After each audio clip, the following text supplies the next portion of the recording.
بسم اللہ الرحمن الرحیم۔ وضو کے بہت سے فوائد ہیں، ان میں سے ایک دو میں آپ کے سامنے بیان کرنا چاہوں گا۔ پہلا فائدہ وضو کا یہ ہے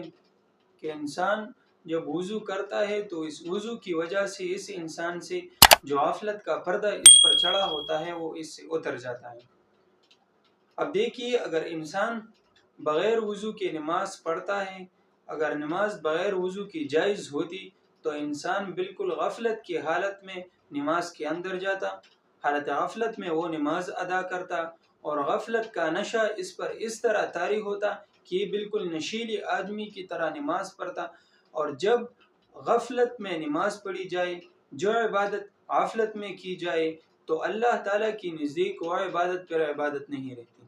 اسی لیے جب انسان وضو کرتا ہے تو اس وضو کی وجہ سے اس انسان سے اس نشے کا جو غفلت کا نشہ ہے وہ پردہ اس سے ہٹ جاتا ہے، اور جب وہ پردہ اس سے ہٹ جاتا ہے تو پھر اس کی جو توجہ ہے وہ توجہ اللہ تعالیٰ کو بالکل سیدھی ہو جاتی ہے، اور یہ پھر اپنی زیادہ تر کوشش کرتا ہے کہ میں یہ جو کلام اللہ تعالیٰ کے ساتھ کر رہا ہوں نماز کے ذریعے یا دوسرے عبادت کے ذریعے، اس میں یہ اپنا اخلاص پیدا کرتا ہے، اس میں یہ اپنی توجہ کو پھر برابر کرتا ہے۔ لیکن اب اگر وضو نہ ہوتا تو پھر یہ فائدہ ہم کو حاصل نہ ہوتا۔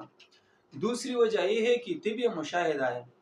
کہ انسان کے جسم کے اندر بہت سی جراثیم گھومتے رہتے ہیں، پھر یہ وقتاً فوقتاً انسان کے بدن سے خارج ہوتے ہیں، پھر یہ آ کر پاؤں میں، ہاتھوں میں یا سر وغیرہ، منہ، اس میں آ کر ٹھہر جاتے ہیں، اس کے ذریعے یہ اترتے ہیں، لیکن یہاں آ کر یہ پھر ٹھہر جاتے ہیں۔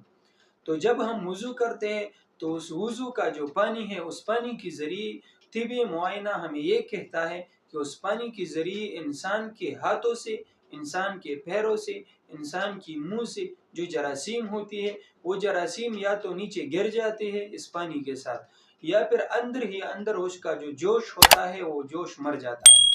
اسی لیے افضل یہ ہے کہ انسان ہر نماز کے لیے الگ سا وضو کرے، ہر عبادت کے لیے الگ سا وضو کرے۔ ایسا نہ کرے کہ صبح کی نماز کے لیے وضو کرے تو پھر سارا دن وہ نماز اسی وضو سے وہ پڑھتا رہے، یا ظہر کے وقت وہ وضو کرے، پھر ظہر کی جو وضو ہے اسی کے ساتھ یہ پھر عصر کا نماز بھی پڑھے، یہ مغرب کی بھی پڑھے، یہ عشاء کی بھی پڑھے۔ نہیں، ہر نماز کے لیے الگ الگ وضو کرے، صبح کے لیے الگ، اسی طرح ظہر کے لیے، عصر کے لیے، مغرب کے لیے، عشاء کے لیے، ہر نماز کے لیے الگ الگ وضو کرے۔ ایک طرف تو ثواب ملے گا، دوسری طرف جو ہمارے اندر جو غفلت ہوتا ہے وہ غفلت نہیں رہے گا، ہماری توجہ نماز میں، عبادت میں وہ پوری ہوگی، برابر ہوگی۔ اسی طرح ہمارے جسم کے اندر جتنی بھی جراثیم ہوں گے تو جو طبی معائنہ ہمیں کہتا ہے کہ وہ جراثیم پھر آپ کے بدن سے نکل جاتے ہیں، تو وہی فائدہ ہمیں پھر بھی باقی رہے گا۔ تو ہمارے عبادت میں، ہمارے ثواب میں بھی ہم کو فائدہ، ہماری جسمانی بھی ہم کو فائدہ۔ یہ تو ان فوائد میں سے ایک چند فوائد تھے جو ہمیں ظاہراً دکھتی بھی ہے، ظاہراً ہمارے جو جسم ہے اس جسم کے لیے بھی، ظاہراً ہمارے عبادت کے لیے بھی۔ اب رسول اللہ صلی اللہ علیہ وسلم نے اس کے بارے میں کیا فرمایا؟ تو مسلم کی ایک حدیث ہے، حضرت عثمان رضی اللہ تعالی عنہ روایت کرتے ہیں کہ رسول اللہ صلی اللہ علیہ وسلم نے فرمایا، جس نے وضو کیا اور اچھے طریقے سے کیا تو اس کے بدن سے سارے گناہ دور ہو جاتے ہیں، یہاں تک کہ جو ناخنوں کی نیچے تک گناہ ہے وہ بھی صاف ہو جاتے ہیں۔ تو اس سے بھی وضو کی اہمیت، وضو کی فضیلت، وضو کی حکمت وہ ہمیں معلوم ہوتی ہے۔ تو وضو کا اہتمام ہر عبادت کے لیے بہت ضروری ہے۔